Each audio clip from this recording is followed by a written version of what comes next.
symbolic shadow we stand today, sign the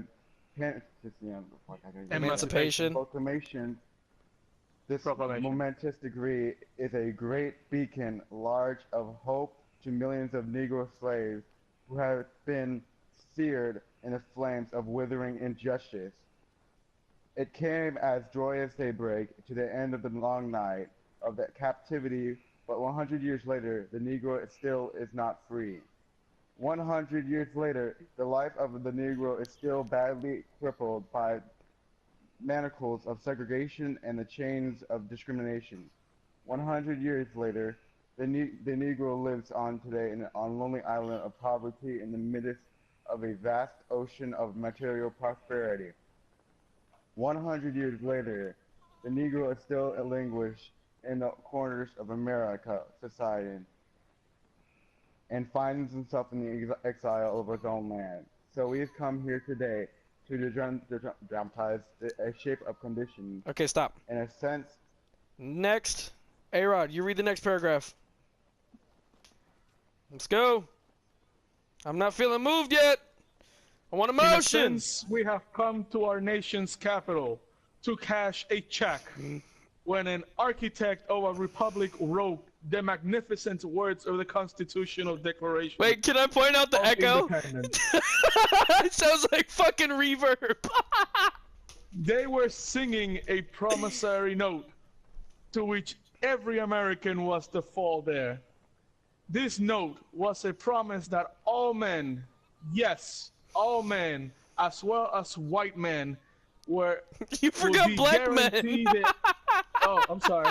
Yes, black men as well as white men will be guaranteed the unalienable rights of life, liberty, and the pursuit of happiness.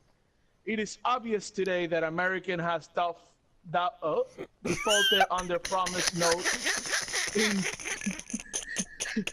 insofar as her citizens of color are concerned. Instead of honoring their sacred obligation, America has given the Negro people a bad check, a check which has come back marked insufficient funds.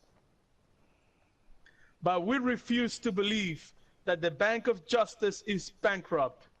We refuse to believe that there are insufficient funds in the great vault of opportunity of this nation. So we have come to cash this check, a check that will give us upon demand the riches of freedom and the security of justice. Stop. Okay, I want you to scroll down if you're reading the same thing I am, and I want you to start reading the I Have a Dream part, because I am moved so far. I am feeling moved. His voice and you're lucky there's an echo in the party, because it's making him sound like this motherfucker got something to say. I have a dream that one day on the red hills of Georgia, sons of former slaves and the sons of former slave owners will be able to sit down together at the table of brotherhood. I have a dream that one day even the state of Mississippi, the state of sweltering with the heart of injustice, sweltering with the heart of oppression, will be transformed into the oasis of freedom and justice. I have a dream that my 4 little children will one day live in the nation where they will not be judged by the color of their skin or the race, but by the content or the character. I have a dream. I have a dream that one day in Alabama, with the vicious racists, with the governor having his lips dripped with the words of interposition and nullification, one day, right there in Alabama, little black boys and black girls will be able to join hands with little white boys and white girls and sisters and brothers. I have a dream. I have a dream that one day every valley shall be halted, every hill and mountain shall be made low. The rough places will be made plain, and the crooked places will be straight. And the glory of the Lord shall be revealed, and all flesh shall see it together. This is our hope. This is the faith that I go back to the south with.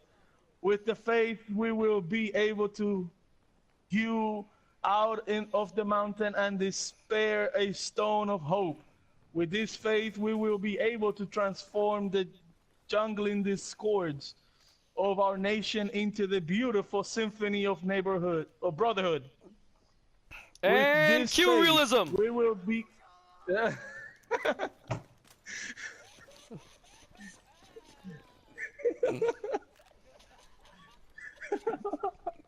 I hope you guys recorded this for Facebook.